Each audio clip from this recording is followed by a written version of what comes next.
तर मराठा समाजाला आरक्षण मिळालं पाहिजे ही मनोज जरांगे पाटील यांची मागणी योग्यच आहे, अशी प्रतिक्रिया रिपब्लिकन सेनेचे सरसेनानी आनंदराज आंबेडकर यांनी दिली आहे। सरकारने कायद्याच्या चौकटीत राहून या समाजाला आरक्षण दिलं पाहिजे असं सुद्धा आनंदराज आंबेडकर म्हणाले।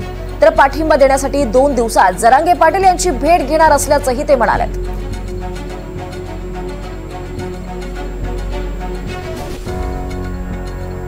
जरांगे पाटील आंदोलन करतात म्हणून नव्हे, तर बाबासाहेब आंबेडकरांनी मराठा समाजाला आधीच हे जे आरक्षण होतं ते देण्याचं कबूल केलं होतं आणि तशी त्यांनी तरतूद सुद्धा केली होती।